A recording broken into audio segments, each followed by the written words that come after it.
क्या जाने कोई क्या जाने,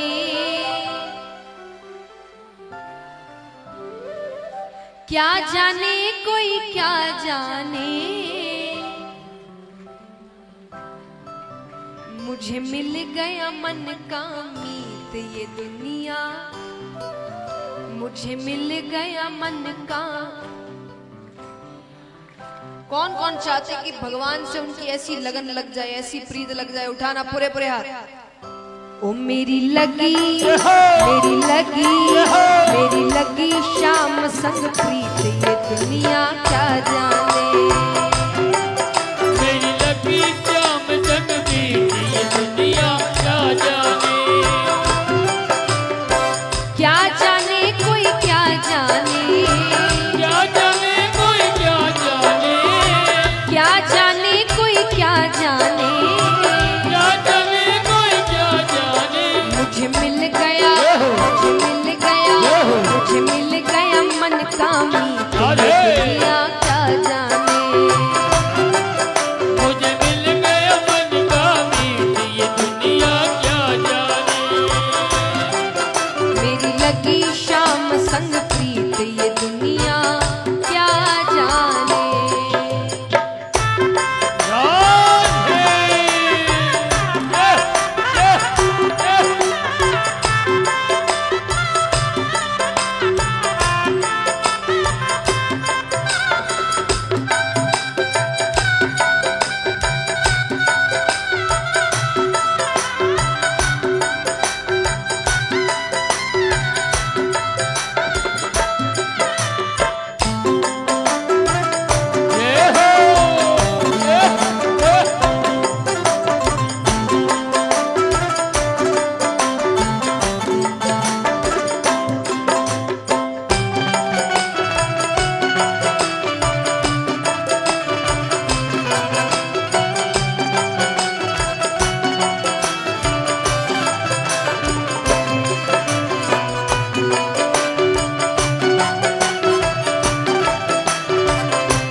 अब गोपियां कहती है कि देखिए सांसारिक प्रेम करने में थोड़ा समय लगता है, आप मिलते हैं एक दूसरे से बातें करते हैं, स्वभाव समझते हैं, तब जाकर प्रेम होता है। लेकिन गोपियां कहती है कृष्ण से प्रेम करने में इतना समय नहीं लगता।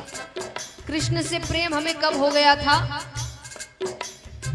छवि लखी मैंने श्याम की जब से, छवि लगी मैंने श्याम की जब से, छवि लखी मैंने श्याम की जब से, छवि लगी मैंने श्याम की जब से, भई बावरी मैं तो तब से, भाई बावरी मैं तो तब से, बांधी प्रेम की डोर मोहन से, बांध प्रेम की डोर मोहन से, नाता तोड़ा मैंने जग से, नाता तोड़ा मैंने जग से, ये कैसी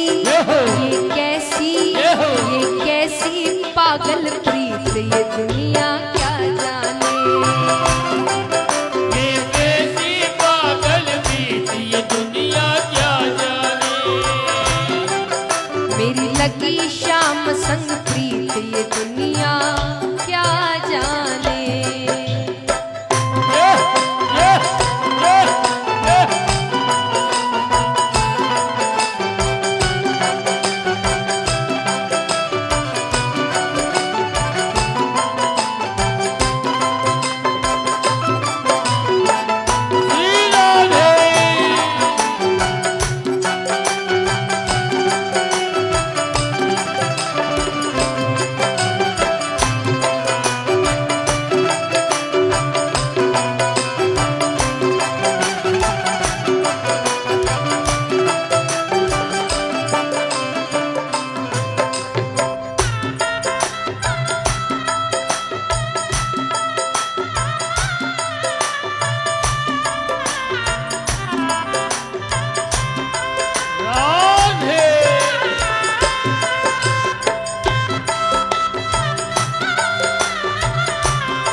कहती है सांसारिक प्रेम तो एक बार होता है, चला तो ठीक, नहीं चला तो ठीक, पर कृष्ण से प्रेम होने के बाद आप किसी और से प्रेम नहीं कर सकते, उसको भूल ही नहीं पाएंगे आप कभी। गोपियां कहती है क्यों नहीं भूल सकते? मोहन की सुंदर सूरतिया, मोहन की सुंदर सूरतिया, मोहन की सुंदर सूरतिया, मोहन की सुंदर सूरतिया, मन में बस गई मोहन मूर्तिया, मन में बस गई मोहनी मूर्तिया, लोग कहे मैं भाई बावरिया, लोग कहे मैं भाई बवरिया, हो जाऊं अब तेरी सावरिया, हो जाऊं अब तेरी सवरिया। ये कैसी निगोड़ी प्रीत ये दुनिया क्या जाने, ये कैसी निगोरी प्रीत ये दुनिया क्या जाने, मेरी लगी शाम संग प्रीत ये दुनिया क्या जाने।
और गोपियां कहती है कृष्ण से प्रेम करने के बाद, देखिए सांसारिक प्रेम करने के बाद और प्रेम के बाद सारे झगड़े हैं, फिर झगड़े ही झगड़े हैं, लेकिन कृष्ण से प्रेम करने के बाद आप में क्या बदलाव आता है? गोपियां कहती है हरदम अब तो रहूं मस्तानी, हरदम अब तो रहूं मस्तानी, हरदम अब तो रहूं मस्तानी, हरदम अब तो रहूं मस्तानी, लोक लाज दीनी बिसरानी, लोक लाज दीनी विसरानी, रूप राशि अंग अंग समानी, रूप राशि अंग अंग समानी, हेरत हेरत रहूं दीवानी, हेरत हेरत रहूं दीवानी, मैं तो गाऊं, मैं तो गाऊं, मैं तो गाऊं खुशी के गीत ये दुनिया क्या जाने, मैं तो गाऊं खुशी के गीत ये दुनिया क्या जाने, क्या जाने कोई क्या जाने, क्या जाने कोई क्या जाने, क्या जाने कोई क्या जाने, क्या जाने कोई क्या जाने, मुझे मिल गया, मुझे मिल गया, मुझे मिल गया मन का मंदिर, दुनिया क्या जाने, मुझे मिल गया मन का मीत ये दुनिया क्या जाने, मेरी लगी शाम संग प्रीत ये दुनिया क्या जाने, मेरी लगी श्याम संग मीत ये दुनिया क्या जाने, ये दुनिया क्या जाने, दुनिया क्या जाने, ये दुनिया क्या जाने।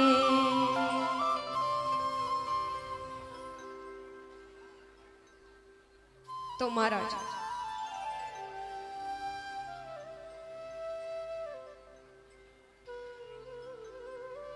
इस प्रकार अब यहां पर उद्धव जी सभी से मिलकर कई समय तक वहीं रहते हैं। मिलकर वापस ठाकुर जी के पास जाते हैं। ठाकुर जी के पास जाते हैं तो जैसे ही कमरे में प्रवेश कर रहे होते हैं कि भगवान कहते हैं, अरे उद्धव, आने में बड़ी देर कर दी। उद्धव जी कहते हैं, दयालु, कृपालु, करुणानिधि, ये सारे मनगढ़ंत नाम हैं आपके, आपने खुद ने रखे हैं। भगवान कहते, तुम्हें वहां भेजना मेरा सफल हुआ, क्योंकि मुझसे इस लहजे में केवल गोपियां बात कर सकती है। इस भाषा में मुझसे केवल गोपियां या ब्रजवासी ही बात कर सकते हैं, और किसी के अंदर इतनी हिम्मत नहीं है। उतना प्रेम जिसके अंदर होगा वही मुझसे ऐसे बात कर सकता है। उद्धव जी कहते, आप यहाँ क्या कर रहे हैं? कितने प्रेमी है वहां पर आपके। भगवान कहते, मैं वहां नहीं जा सकता। अरे कंस के ससुर जरासंध बार बार आक्रमण करते हैं। अब मथुरा में तो सैनिक है, हथियार है, इतना बड़ा महल है, तो वो हार कर वापस चला जाता है। लेकिन वृंदावन में तो कुछ भी नहीं है। एक बार आक्रमण होगा और पूरी ब्रजभूमि खत्म हो जाएगी। तो बोले कभी कभी मिलने चले जाया करिए। बोले वो भी नहीं कर सकता। जरासंध को भनक भी लग गई कि मेरी प्रीति है वृंदावन में, तो मुझे मानसिक पीड़ा पहुंचाने के लिए वो वहां तकलीफ देगा सबको। तो बोले तो उनको यहां ले आइए, यहां तो सब कुछ है। भगवान कहते हैं, वहां मैं एक ग्वाला था। क्या था? एक ऐसा ग्वाला जो गैया चराता है, ग्वालों की जूठन खाता है। यशोदा मैया मुझे रस्सी से बांध दिया करती थी। यहाँ देवकी माता को जब पैरों का स्पर्श करता हूं ना, वो सोचती आशीर्वाद दूं कि नहीं दूं, क्योंकि उनको पता है कि ये भगवान है। तो बोले उनको यहां लेकर आ गया ना, तो उनको मन में ऐसा लगेगा कि कन्हैया कैसा था, कैसा हो गया है, यहां पर लोगों को मार रहा है, राजनीति कर रहा है। भगवान कहते, पर चिंता मत करो, उन सब का ध्यान रखता हूं मैं। वो जब रास्ते में मूर्छा को प्राप्त होते हैं ना, मैं उनको घर वापस सही सलामत छोड़कर आता हूं। अब यहां समय बीतता है। जरासंध बहुत परेशान करने लगे, बार बार आक्रमण करते। तब भगवान ने द्वारका नगरी बनाई पानी के बीच में, कि वो आक्रमण ना कर सके। अब यहां पर विदर्भ देश में चलते हैं, जहां राजा भीष्मक हैं। उनके बड़े पुत्र का नाम था रुक्मी और पुत्री का नाम था रुक्मणी। रुक्मणी जी ने जब से प्रेम तत्व को समझा, उन्होंने श्री कृष्ण को पति के रूप में माना था। अब यहां पर पिता को जाकर बताती है कि मुझे कृष्ण से शादी करनी है। पिता भी मान जाते हैं, पर भाई ने कहा नहीं, मेरी एक ही बहन है और उसका विवाह मैं अपने मन से कराऊंगा, जैसे विवाह उसको करना है। उसने कहा विवाह तो मेरे ही मन से होगा, मेरा मित्र है शिशुपाल, उसी से विवाह होगा। बच्चे बड़े हो जाए, माता पिता की ज्यादा चलती नहीं है। तो रुक्मणी जी के घर पे एक ब्राह्मण आया करते थे। रुक्मणी जी ने उनके हाथों एक पत्र भिजवाया श्री कृष्ण को कि मुझे आपसे विवाह करना है। मैंने जब से प्रेम तत्वों को समझा है, आपको ही पति माना है। अब या तो आप मुझसे विवाह करिए, वरना किसी और से तो मैं विवाह नहीं करूंगी। और ज्यादा जबरदस्ती करी तो इस प्राण को त्यागने के अलावा मेरे पास और कोई रास्ता नहीं है। अब इस पत्र से यहां बैठे कोई भी युवा ज्यादा आइडिया ना लगाए, सभी से निवेदन है। कारण, पहला कारण तो जैसा मैंने शुरुआत में कहा था, भगवान की बराबरी नहीं करनी है। और दूसरा कारण देखिए, ये कोई साधारण पत्र नहीं था, ये एक पत्नी का अपने पति को दी हुई धमकी थी। तो आप सोचेंगे पति पत्नी कैसे, इनकी तो शादी नहीं हुई। ठाकुर जी किसका रूप है? विष्णु भगवान। रुक्मणी जी किसका रूप है? वो पहले से पति पत्नी है। तो धमकी इसीलिए थी क्योंकि देखिए, श्री राम ने भी, सीता माता किसका रूप है? लक्ष्मी जी। उन्होंने हर जन्म में, हर अवतार में अपनी पत्नी से शादी करी है। तो इस अवतार में जब लीलाओं में थोड़ी, तो ये एक धमकी का लेटर गया है कि आपकी लीला अपनी तरफ, मेरा रिश्ता अपनी तरफ। रिश्तों के साथ कोई खेल नहीं, तो कुछ भी कोई भी लीला करते रहो, शादी तो इसीलिए ये पत्र गया था। तो इसीलिए आप ये ना सोचे कि भाई उन्होंने करी हम भी करेंगे, तो वो पहले से पति पत्नी है, उनको ये लीला करके वापस अपने घर जाना है, तो दोनों पहले से ही पति पत्नी है। तो इसलिए रुक्मणी जी पत्र भिजवाती है। देखिए भगवान कितनी सीख लेते हैं अपनी लीलाओं में। आज एक बात बताइए, दुनिया में भगवान से ऊपर कोई है? कोई भी है जिससे भगवान को पूछना पड़े कि मैं काम कर लूं क्या, लीला कर लूं क्या? फिर भी भगवान ने जब लीलाएं करी है तो हमको जताया है कि बड़ों की आज्ञा कितनी जरूरी होती है। जब पत्र आया तो भगवान किससे पूछ सकते हैं? भगवान खुद के मन के मालिक है, पर भगवान ने बलदाऊ भैया से पूछा, क्योंकि उस वक्त उनके पास वही एक बड़े थे। भगवान पूछते, भैया क्या करना चाहिए? बलराम जी कहते, कर लो शादी, उम्र हो गई है, अभी तो पत्र आ रहे हैं, फिर ये भी बंद हो जाएंगे। तब भगवान ने स्वीकृति पत्र भेजा कि आप जब गौरा मैया के पूजन के लिए आएंगी मंदिर, मैं आपको वहां से लेकर चला जाऊंगा। आइए दर्शन करते हैं। रुक्मणी जी गौरा मैया के पूजन के लिए, तुलसी पूजा के लिए मंदिर आई है और प्रार्थना कर रही है कि मैंने जिसको पति माना है मुझे वही पति के रूप में मिले। जय श्री कृष्णा। कुछ ही समय पश्चात भगवान श्री कृष्ण और माता रुक्मणी का विवाह होगा। जिन भक्तों को कन्यादान स्वरूप भेंट देनी हो, इस भजन में झोलियां चलेगी, आप अपने स्थान पर बैठकर वो भेंट उन झोलियों में डाल दें। जय श्री कृष्ण। रुक्मणी जी कहती हैं,